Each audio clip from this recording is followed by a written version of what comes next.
তোমার সাহস তো কম নয় গো, এত বড় কথা তুমি কও।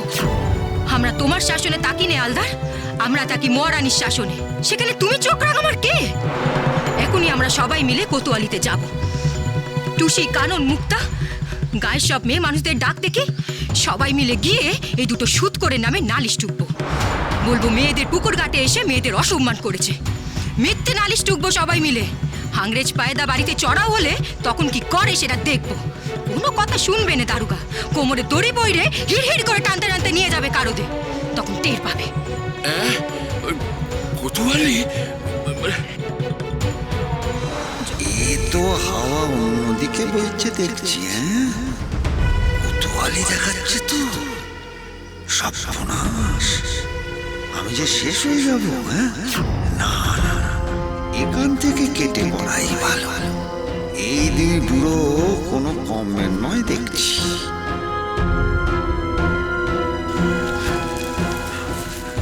থামো, সবাই থামো।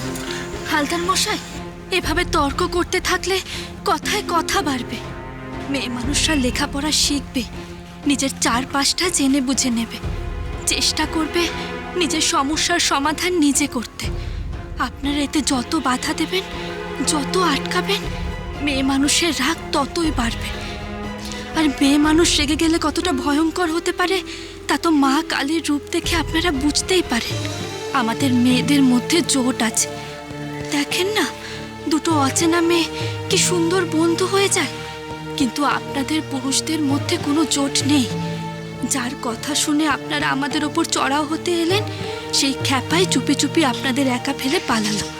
এবারে সব দোষ তোমাদের ঘাড়ে পড়বে, তোমরাই ফাপড়ে পড়বে। তোমাদের এবার মানে কেটে পড়াই ভালো। 5 জন লোক জানাজানি হলে তোমাদেরই মান চলে যাবে।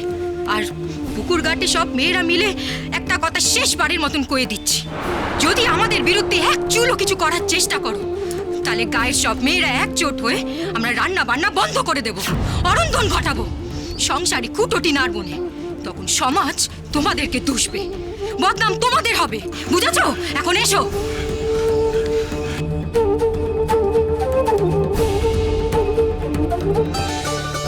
যাক, আমাদের জয় হলো। তবে আমার মনে হয় না মাতব্বররা আর আমাদের কিছু বলতে আসবে। কিন্তু বৌদি, এ তোমার কোন রূপ দেখলাম গো? তুমি আমাদের হয়ে বলতে এভাবে ছুটে আসবে, এ তো আমি স্বপ্নেও ভাবিনি। উমা, আসবো না কেন? বয়ে পেতে পেতে মেয়ে মানুষ তো আত্মরা হয়ে গেছে রে মুনি। হাতে শাখা পলা পালা চুরির হাত করা, পায়ে নুপুর, মলের বেরি, মাথার ঘোমটার ঘেরা টুপে থাকতে থাকতে নিজের ইচ্ছে মতো কথা বলতেই ভুলে গেছি, নিজের ইচ্ছেগুলো চিনতেই ভুলে গেছি। ইচ্ছে পূরণ তো অনেক দূর অস্ত, তবু মাঝে মাঝে তো মরার আগে একটি বার নতুন করে বেঁচে ওঠার মন চায়। জলের অতল থেকে মাথাকানা আকাশের দিকে উঠিয়ে একটি বার লম্বা শ্বাস নিয়ে আবার সংসারের অতুল পাতা সাঁতরাতে ইচ্ছে যায়।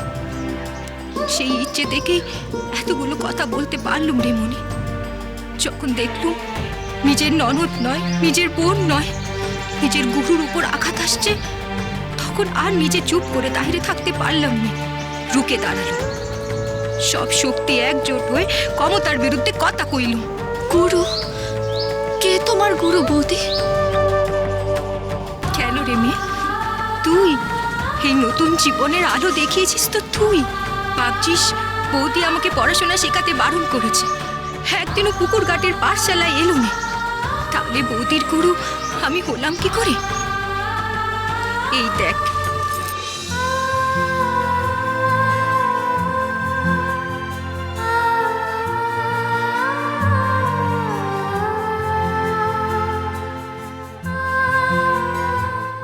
আদিশক্তি আদ্যাপি সোম থেকে শনি সন্ধ্যে 7টায়, আকাশ 8 ও প্ল্যাটফর্ম 8-এ।